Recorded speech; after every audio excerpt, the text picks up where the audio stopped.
But it just black penny nada to my say. Me understand, oh bloody I don't know. Just got hot beer, frick my knife, friend talking, night cop, pulling me got. Just should have rap, but they trade could have faced my son of your way, like stack a lot pot. I was like Tom on a blame like that, could stop to the Kanye, grade me dark. Never get it down to record, I was trying, yeah, send out money and never pop.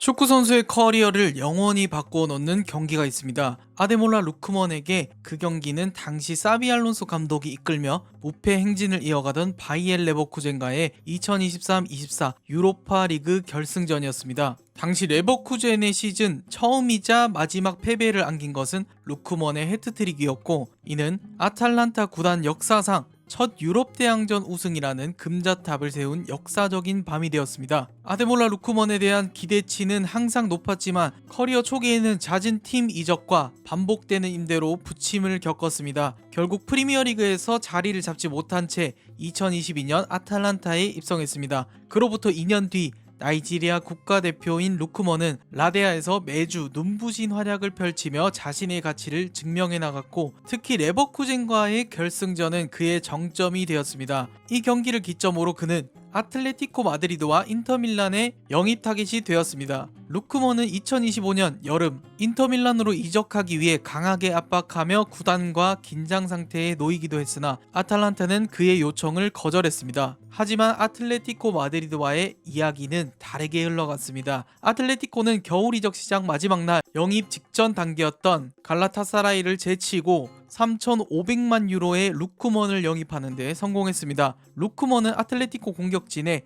무게감과 퀄리티를 더해줄 대형 영입이지만 경기력의 기복이라는 숙제는 여전히 남아있습니다. 베르가모 시절 유로파리그 결승전 같은 최고의 밤과 수준 이하의 경기력을 보인 날들이 공존했기 때문입니다. 이제 아틀레티코 마드리드에서 앞으로 우리는 어떤 루크먼을 보게 될까요? 지난 베티스전 아틀레티코 마드리드는 최고의 90분 경기력을 선보였습니다. 디에고 시메오네 감독이 이끄는 아틀레티코 마드리드는 1월 라리가와 챔피언스 리그에서 여러 차례 부진을 겪은 후 코파델리에서 강렬한 인상을 남기며 준결승 진출을 확정지었고, 이제 FC 바르셀로나와 준결승전을 기다리고 있습니다. 경기 핵심 인물은 루크먼이었는데 그는 단 2번의 훈련 세션 만에 시메오네 감독이 자신에게 원하는 바를 완벽하게 이해했습니다. 그래서 오늘은 시메오네 감독 체제에서 루크먼이 어떤 방향으로 쓰이고 녹아들 수 있는지 이야기해보는 시간을 가져보겠습니다. 루크먼은 1대1 돌파를 단순한 개인기를 넘어 상대의 전체적인 수비 구조를 무너뜨리는 기능적 도구로 활용하는 윙어입니다. 단순히 맞대결 상대를 제치는 데 그치지 않고 상대팀의 조직적인 대형에 균열을 일으키는 데 탁월합니다. 루크먼의 첫 번째 터치와 터치 직전의 바디 포지션은 상대 수비를 심리적으로 압박합니다. 그는 주로 컨트롤을 안쪽으로 가져가는데 이는 마크맨이 달려들게 유도할 뿐만 아니라 가까운 상대 피벗이나 인접한 센터백의 수비 지원을 강제합니다. 이 과정에서 상대 수비 블록의 대칭성이 깨지며 드리블을 시작하기도 전에 팀 전체에 유리한 상황이 만들어집니다. 또한 루크먼은 가속과 감속 타이밍을 완벽하게 이해하고 있습니다. 언제 1대1 승부를 걸지 혹은 수비수 2명을 끌어들여 수적 우위를 만들고 동료에게 공간을 열어줄지 아니면 직접 슈팅으로 마무리할지를 정확하게 판단합니다. 루크먼의 공격적 성향은 균형을 깨뜨리는 개인 능력을 팀 전체를 위한 시스템적 도구로 변모시킵니다. 루크먼이 드리블을 시도하기 위해 단순 혹은 복합적인 터치로 볼을 운반하기 시작하면 상대 수비 블록은 그를 막기 위해 촘촘하게 응축되는 경향이 있습니다. 이때 상대 수비의 횡이동 속도가 급격하게 빨라지면서 역설적으로 안쪽 공간이나 반대편 윅사이드에서 자유로운 레인이 형성됩니다. 설령 1대1 대결에서 상대를 완벽히 제치지 못하더라도 루크먼은 상대 수비 라인을 뒤로 밀어내며 깊숙한 위치까지 전진하거나 수비 대형의 강제적인 재정비를 유도합니다. 이것이 바로 그의 영향력이 단순히 골이나 도움 그 이상인 이유입니다. 루크먼은 다른 윙어들이 쉽게 위협하지 못하는 구역까지 지속적으로 공략하며 상대의 수비 계획 자체를 흔들어 놓습니다. 아틀레티코 마드리드에서 루크먼의 돌파 능력은 팀의 구조적 결핍을 채워줄 최적의 카드입니다. 그동안 아틀레티코는 상대가 중앙 밀집 수비로 길목을 차단할 경우 공격 패턴이 단조로워지며 고전하는 모습을 배워왔습니다. 루크먼은 측면에서 균형을 깨뜨려 상대 수비의 지원, 더블팀을 강제하고 이를 통해 아틀레티코의 미드필더나 공격수들이 침투할 수 있는 중앙 공간을 확보해 줄 수 있습니다. 4-2-3-1 시스템에서 루크먼이 왼쪽 측면으로 넓게 벌려 서서 공을 받을 때 이는 긴 패스 전개 없이도 안쪽 서드맨을 활용해서 전진할 수 있는 기점이 될 것입니다. 또한 그의 드리블 능력은 아틀레티코가 많은 패스를 거치지 않고도 더 의도적이고 날카로운 공격을 펼치게 해줄 것입니다. 이는 시메오네 감독이 추구하는 정체성과도 일맥상통합니다. 결과적으로 팀은 높은 점유율을 유지하지 않더라도 루크먼이 유리한 상황에서 공을 잡는 것만으로도 충분히 위협적인 장면을 만들 수 있게 됩니다. 상대가 수비 라인을 내린 후블록 상황에서도 루크먼은 팀의 전체적인 대형을 무너뜨리지 않으면서 답답한 경기 흐름을 한 번에 깰 수 있는 직접적인 해결책을 제공할 것입니다. 루크먼에 대한 논의의 핵심은 그의 재능이 아니라 시즌 내내 경쟁력을 일정하게 유지하는 일관성에 있습니다. 마지막 몇 달간은 직접적인 공격 포인트 수치가 하락하는 모습을 보였으나 여전히 많은 슈팅 횟수를 기록하고 슈팅이 가능한 최종 지역까지 직접 공을 운반하는 능력, 어시스트 능력과 상대 박스 안에서의 존재감을 두루 갖춘 선수입니다. 전술적인 관점에서 볼 때 그의 기복은 파이널 서드의 의사결정 문제로 나타납니다. 무리한 슈팅, 성급한 마무리, 혹은 정교함이 떨어지는 패스 선택 등이 그 예입니다. 하지만 여기서 우리가 주목해야 할 핵심 데이터는 경기력이 좋을 때나 나쁠 때나 루크먼은 가장 결정적인 구역에 도달하는 것을 멈추지 않는다는 사실입니다. 이것은 그의 프로필 자체가 여전히 유효하며 명확하고 엄격한 전술 구조 내에서 그의 역할만 잘 정리된다면 언제든 전성기 기량을 회복할 수 있음을 시사합니다. 그렇다면 아틀레티코 마드리드에서 이러한 역할 재정립이 가능할까요? 시메오네 감독이 제안하는 경기 환경은 모호함을 줄여줍니다. 모든 선수는 자신의 역할을 명확히 인지해야 하며 각자의 영향력은 팀 전체의 블록을 강화하는 데 얼마나 기여하느냐에 따라 평가받아야 되기 때문입니다. 이제 루크먼은 팀의 모든 공격 부담을 짊어질 필요가 없습니다. 대신 지속적인 의사결정을 강요받지 않는 견고한 구조 안에서 보호를 받으며 균형을 깨트리는 크랙이자 경기장의 종적 깊이를 더해주는 유닛으로 기능하게 될 것입니다. 또한 시메오네 감독은 루크먼의 영향력을 영리하게 관리할 수 있습니다. 아탈란타 시절처럼 모든 경기에 풀타임으로 나설 필요도 없이 그의 프로필이 결정적인 차이를 만들어낼 수 있는 특정 시나리오에만 투입될 수도 있습니다. 시메오네 감독은 에너지가 넘치는 선수들을 적재적소에 배치해 성능을 극대화하는 데 능함을 이미 증해왔습니다. 공수 전환이 급격하게 일어나는 공방전 상황이나 오히려 팀이 라인을 깊게 내린 밀집 수비 이후의 역습 상황에서 루크먼은 자신의 역할을 과하게 설정하지 않고도 결정적인 모습을 보일 수 있습니다. 그는 단순히 공을 받는 것만으로도 상대의 균형을 무너뜨릴 수 있는 선수이기 때문입니다. 루크먼의 능력 중 가장 과소평가된 부분 중 하나는 최전방 공격수와의 유기적인 호흡입니다.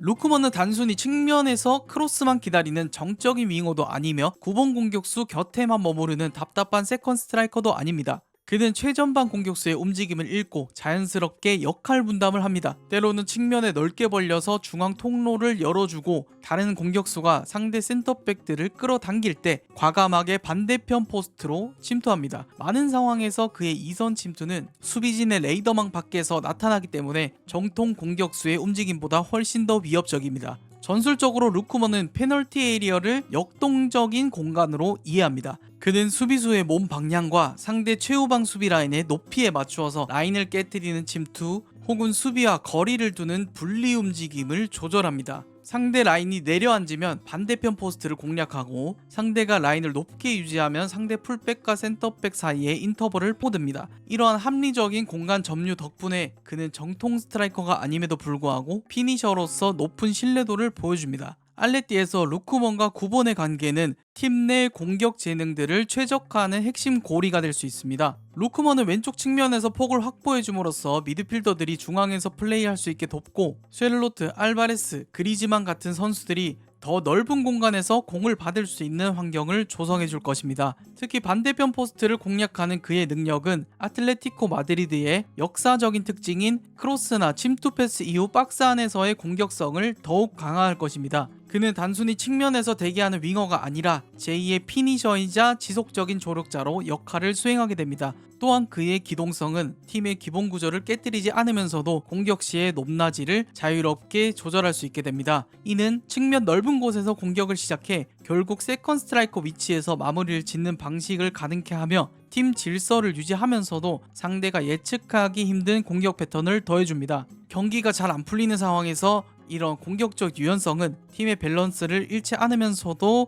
구조적인 우위를 점할 수 있는 결정적인 자원이 될 수 있을 것 같습니다. 다음은 트랜지션. 공격 전환 상황은 루크먼이 최대치의 영향력을 발휘하는 무대입니다. 자기 진영에서 볼을 가로챈 직후 그의 첫 번째 움직임은 대개 수직적입니다. 즉 상대 풀백의 뒷공간이나 센터백 사이의 인터벌을 공략하는 라인 브레이킹을 시도합니다. 루크먼은 넓은 공간이나 동료의 많은 지원을 필요로 하지 않습니다. 신체적으로 미세한 우위만 점하더라도 특유의 파워를 활용한 폭발적인 가속도로 이를 기회로 바꿔버리기 때문입니다. 설령 본인이 직접 공을 받지 못하더라도 그의 침투는 상대 수비 복귀에 부하를 주며 수비 라인을 강제로 뒤로 물리게 만듭니다. 전술적인 관점에서 볼 때 루크먼은 단순히 전환 상황을 수행하는 데 그치지 않고 그 상황 자체를 유발하는 선수입니다. 그의 지속적인 위협은 볼이 멀리 있는 상황에서도 상대 수비의 행동 양식을 바꿔놓습니다. 이는 간접적인 이득으로 이어지는데 상대 수비 라인이 뒤로 밀리면서 이후 지공 상황에서 라인 사이에 더 넓은 공간이 생기게 됩니다. 왼쪽 측면에서 보여주는 공격적이고 저돌적인 덕분에 루크먼은 볼의 유무와 상관없이 이러한 장면이 찾아왔을 때 팀에 큰 영향을 미칠 수 있는 선수입니다. 알레띠와 루크먼의 이러한 특성은 팀의 정체성과 자연스럽게 맞물립니다. 역사적으로 콜초네로스는 볼 탈취 이후 역습과 공격적인 전환을 통해 팀의 파괴력을 구축을 해왔습니다. 루크먼은 왼쪽 측면에서 확실한 탈출구 역할을 수행하며 이러한 전환의 퀄리티와 속도를 한 단계 끌어올릴 것이고 이를 통해 팀이 더 짧고 직접적인 공격을 펼칠 수 있게 할 것입니다. 또한 그의 존재는 라인을 내린 팀을 상대로 지공에 의존해야 하는 부담을 줄여줌과 동시에 볼을 되찾아온 직후의 역습 효율성을 극대화할 것입니다. 강한 압박이 필요한 난이도의 경기, 즉 아틀레티코 마드리드가 의도적으로 점유율을 내주고 경기를 운영해야 하는 구간에서 루크먼은 결정적인 카드가 될 수 있습니다. 루크먼이 경기장에 있다는 사실만으로도 상대는 지속적인 감시를 유지해야 하고 이는 아탈란타 시절에도 흔히 볼 수 있었던 장면입니다. 결과적으로 루크먼과 마주해야 하는 상대 풀백 혹은 센터백은 공격적으로 올라오는 것을 주저하게 됩니다. 즉 루크먼은 공격에서 힘을 보탤 뿐만 아니라 상대 블록의 높이를 강제로 제어함으로써 전술적으로 팀의 수비에도 기여하는 셈이죠. 루크먼은 지극히 공격적인 프로필을 가진 선수임에도 불구하고 상당한 수비 규율을 갖추고 있습니다. 인터셉트 횟수 자체는 많지 않겠습니다만 지향적 압박과 포지셔닝을 읽는 능력은 매우 뛰어납니다. 그는 무모하게 덤벼들어서 팀 대형을 깨뜨리기보다는 안쪽으로 들어오는 패스 경로를 차단하고 지연시키면서 동료의 지원을 기다릴 줄 아는 선수입니다. 오프더블 움직임은 높은 수준의 조직력을 요구하는 시스템을 지탱하는 핵심입니다. 루크먼은 볼을 잃은 직후에 1차적인 압박을 가해야 할 때와 중앙 통로를 보호하기 위해 뒤로 물러나야 할 때를 정확하게 이해하고 있습니다. 미들블록을 상대하는 상황에서 그의 위치 선정은 중앙 패스레인을 차단하고 팀의 횡이동 시 풀백을 지원하는 데 큰 도움을 줍니다. 설령 루크먼이 공격 진영에 머무르고 있더라도 공을 잡고 있는 상대 선수가 시간적 공간적 여유는 있었으나 몸 방향이 좋지 않을 때는 이렇게 기습적으로 안쪽 수비에 가담하면서 도움을 주기도 합니다. 시메오네의 아틀레티코 마드리드에서 수비적인 기여는 그 어떤 선수에게도 타협할 수 없는 필수 조건입니다. 루크먼은 4-4-2, 3-5-2 혹은 4-2-3-1 등 어떤 시스템에서든 개인의 화려함보다는 팀 전체의 균형을 우선시하는 체계에 녹아들어야 합니다. 다행히 루크먼의 프로필은 이를 충분히 가능케 합니다. 루크먼은 집중력을 잃지 않고 미들블록과 로우블록을 유지할 수 있으며 팀의 계획에 따라 상대의 빌드업 시작 단계부터 강한 전방 압박을 실행할 수도 있습니다. 특히 상대가 오른쪽 측면으로 전개할 때 훌리안 알바레스나 세를로트를 도와서 첫 번째 압박 라인을 형성하는 데 기여를 하게 되겠고요. 그는 수비 작업에서 동떨 떨어진 윙어가 아니라 규율이 잡힌 기능적인 유닛으로서의 면모를 보여줄 것입니다. 결론적으로 이러한 수비 적응이야말로 알레띠의 게임 모델 안에서 루크먼의 공격적 재능이 정당성을 얻는 유일한 길이 될 것 같습니다. 시메온의 체제에서는 재능이 시스템을 지탱할 때만 그 재능이 빛을 발할 수 있기 때문입니다. 루크먼은 공격과 수비 양면에서 빛날 수 있는 도구들을 모두 갖추고 있으며 바로 이 지점이 그의 적응과 성공을 결정짓는 핵심 열쇠가 되겠습니다. 오늘의 스카우팅 리포트 루크먼 편 여기서 마무리하도록 하겠습니다. 재밌게 보셨나요? 루크먼이 코파 8강에서 스타트는 이제 잘 끊었죠. 하지만 꺼진 불도 다시 보자. 지켜볼 필요가 있겠습니다. 재밌게 보셨다면 구독을, 댓글도 남겨주시고 좋아요 부탁드리겠습니다. 감사합니다. 좋은 하루 되세요.